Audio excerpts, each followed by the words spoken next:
Hi friends, welcome to our channel. ముందుగా అయితే అందరికి నమస్కారం అండి. ఆంధ్రప్రదేశ్ రాష్ట్ర వ్యాప్తంగా ఉన్నటువంటి ఉపాధి కూలీలకు సంబంధించి కేంద్ర ప్రభుత్వం అయితే ఒక 10 రూపాయల శుభవార్తను అయితే తెలియజేయడం జరిగిందండి. పెండింగ్ నిధులు అనేవి విడుదల చేసినట్లయితే సమాచారం అండి.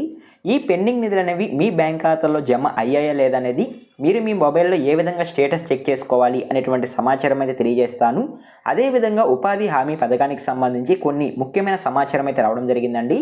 ఆ సమాచారాన్ని కూడా నేను ఈ వీడియోలో తెలియజేస్తాను. ఈ వీడియోని ఎక్కడ స్కిప్ చేయకుండా చూడండి, అప్పుడే మీకు పూర్తి సమాచారం అర్థమవుతుంది. మన ఛానల్ని ఎవరైనా మొదటిసారి చూస్తుంటే ఛానల్ చూసి కంటెంట్ నచ్చినట్లయితే సబ్స్క్రైబ్ చేసుకొని పక్కనే ఉన్న బెల్ ఐకాన్ ఆన్లో పెట్టుకోండి. సో ఇక లేట్ చేయకుండా డైరెక్ట్గా వీడియోలోకి అయితే వెళ్ళిపోదామండి. వీడియోలో భాగంగా ముందుగా చూసుకున్నట్లయితే ఆంధ్రప్రదేశ్ రాష్ట్ర వ్యాప్తంగా ఉన్నటువంటి ఉపాధి కూలీలకు సంబంధించి కేంద్ర ప్రభుత్వం అయితే దాదాపు 1805 కోట్లు నిధులనేవి విడుదల చేసినట్లయితే సమాచారం అండి. ఈ నిధులు అనేవి బ్యాంక్ ఖాతాలో జమ కావడం జరుగుతుందండి. ఈ నిధులు మీ బ్యాంక్ ఖాతాలో జమ అయ్యాయా లేదా అనేటువంటి సమాచారం మీరు ఏ విధంగా తెలుసుకోవాలి అనేటువంటి సమాచారాన్ని అయితే నేను ఈ వీడియోలో తెలియజేస్తాను. దీని కొరకు మీరు ముందుగా మీ యొక్క క్రోమ్ బ్రౌజర్ అనేది ఓపెన్ చేసి మహాత్మా గాంధీ ఉపాధి హామీ పథకం అని కనుక టైప్ చేసినట్లయితే మీకు ఇంటర్ఫేస్ అనేది ఈ విధంగా రావడం జరుగుతుందండి. ఈ విధంగా ఇంటర్ఫేస్ వచ్చిన తర్వాత కొంచెం పైకి స్క్రోల్ చేసుకున్నట్లయితే ఇక్కడ డిస్ట్రిక్ట్స్ నేమ్స్ అయితే రావడం జరుగుతుంది. ఈ డిస్ట్రిక్ట్స్ నేమ్స్ దగ్గర మీ డిస్ట్రిక్ట్ ఏదైతే ఉంటుందో మీ జిల్లా దాన్ని మీరు సెలెక్ట్ చేసుకోవాల్సి ఉంటుందండి. సపోజ్ అయితే నేను మా డిస్ట్రిక్ట్ని అయితే సెలెక్ట్ చేసుకుంటున్నాను. ఒకసారి అయితే చూడండి. డిస్ట్రిక్ట్ని సెలెక్ట్ చేసుకున్న తర్వాత ఇంటర్ఫేస్ అనేది ఈ విధంగా రావడం జరుగుతుందండి. ఈ విధంగా ఇంటర్ఫేస్ వచ్చిన తర్వాత ఇక్కడ చూసుకున్నట్లయితే బ్లాక్ అనేది ఉంటుంది. సో మీ యొక్క బ్లాక్ అనేది మీరు ఎంచుకోవాల్సి ఉంటుంది.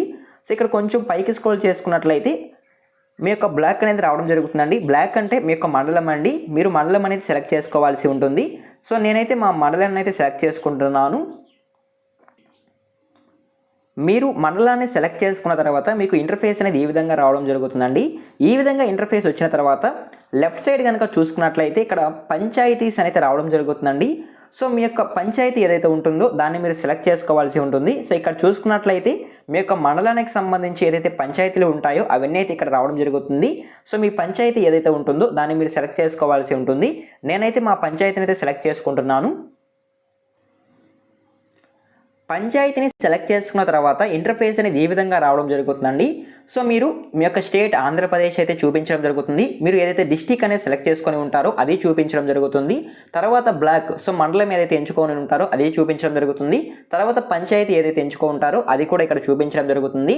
సో ఇవన్నీ వచ్చిన తర్వాత కొంచెం పైకి స్క్రోల్ చేసుకున్నట్లయితే జాబ్ కార్డ్ రిజిస్ట్రేషన్ అయితే ఉంటుందండి ఇక్కడైతే. సో నేను మీకు మార్క్ చేస్తున్నాను, ఒకసారి అయితే చూడండి. సో ఈ విధంగా అయితే ఇక్కడైతే ఉంటుంది ఇన్ఫర్మేషన్ అయితే. సో ఇందులో మీరు third option job card employment registration అయితే ఉంటుంది. సో దాన్ని మీరు సెలెక్ట్ చేసుకోవాల్సి ఉంటుందండి. నేనైతే సెలెక్ట్ చేసుకుంటున్నాను, ఒకసారి అయితే చూడండి. మీరు దాన్ని సెలెక్ట్ చేసుకున్న తర్వాత ఇంటర్ఫేస్ అయితే ఈ విధంగా రావడం జరుగుతుందండి. ఈ విధంగా ఇంటర్ఫేస్ వచ్చిన తర్వాత మీ యొక్క పంచాయతీకి సంబంధించి ఎవరైతే ఉపాధి హామీ పథకానికి వెళ్తూ ఉన్నారో వారి యొక్క పేర్లన్నీ అయితే ఇక్కడ రావడం జరుగుతుంది. మీరు కొంచెం పైకి స్క్రోల్ చేసుకున్నట్లయితే మీ పేరు అనేది రావడం జరుగుతుందండి. మీ పేరు వచ్చిన తర్వాత దాని మీద మీరు క్లిక్ చేసుకున్నట్లయితే సో మీకు ఇన్ఫర్మేషన్ అయితే రావడం జరుగుతుంది. ఒకసారి నేను ఎగ్జాంపుల్ అయితే ఒక నేమ్ చేసుకొని మీకైతే చూపిస్తాను, ఒకసారి అయితే చూడండి. మీ యొక్క పేమెంట్ స్టేటస్ తెలుసుకోవాలనుకుంటే ఇక్కడ నేను ఒక మార్క్ అయితే చేస్తున్నాను చూడండి. జాబ్ కార్డ్ నెంబర్ అయితే ఉంటుందండి.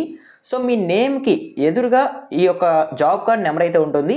సో దాన్ని మీరు క్లిక్ చేసుకోవాల్సి ఉంటుందండి. సో ఇక్కడ బ్లూ కలర్లో కనిపిస్తుంది కదా, దాన్ని క్లిక్ చేసుకుంటేనే మీకు మీ యొక్క డీటెయిల్స్ అనేవి రావడం జరుగుతుంది.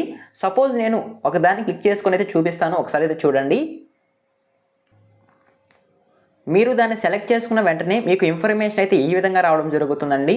మీ పేరు రావడం జరుగుతుంది, మీ యొక్క డేట్ ఆఫ్ బర్త్ రావడం జరుగుతుంది, మీరు ఏ ఊర్లో నివాసం ఉంటున్నారో రావడం జరుగుతుంది, అదేవిధంగా ఫ్యామిలీ ఐడి రావడం జరుగుతుంది, మీ యొక్క ఉపాధి హామీ పథకానికి సంబంధించి ఏదైతే రిజిస్ట్రేషన్ నెంబర్ ఉంటుందో అది కూడా రావడం జరుగుతుంది.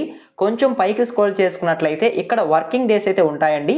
సో ఇక్కడ చూసుకున్నట్లయితే 2026కి సంబంధించి మీ పేమెంట్ ఏ విధంగా ఉంది, సో మీకు ఎంత పేమెంట్ పడుంది అనేటువంటి సమాచారం అయితే ఇక్కడ తెలుసుకోవచ్చు. చూస్తున్నారు కదా, ఇక్కడైతే ఇయర్స్ అయితే ఉన్నాయండి. సో మీకు ఏ పేమెంట్ ఎప్పుడు పడింది అనేటువంటి పూర్తి సమాచారం అయితే ఇక్కడ తెలుసుకోవచ్చు. మీరైతే ఎగ్జాంపుల్ నేనైతే చూపిస్తానండి, ఒకసారి అయితే చూడండి.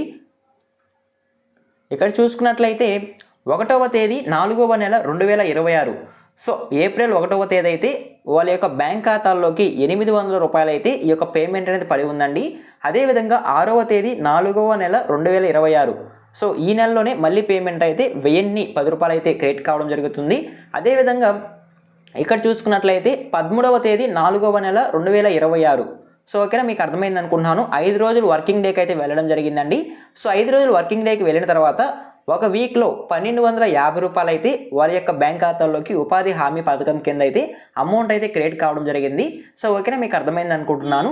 సో ఈ విధంగా వారి యొక్క బ్యాంక్ ఖాతాల్లోకి ఉపాధి హామీ పథకానికి సంబంధించి పేమెంట్ అనేది జమ కావడం జరుగుతుందండి.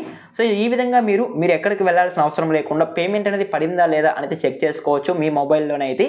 సో ప్రభుత్వం అయితే, కేంద్ర ప్రభుత్వం అయితే దాదాపు 1805 కోట్లు అయితే ఈ యొక్క పథకానికి సంబంధించి విడుదల చేసినట్లయితే సమాచారం అండి. సో ఓకేనా, మీకు అర్థమైంది అనుకుంటున్నాను. ఈ విధంగా ఉపాధి హామీ పథకానికి సంబంధించి స్టేటస్ అనేది మీరు మీ మొబైల్లో తెలుసుకోవడానికి అవకాశం అయితే ఉంటుంది. ఓకేనా, మీకు అర్థమైంది అనుకుంటున్నాను.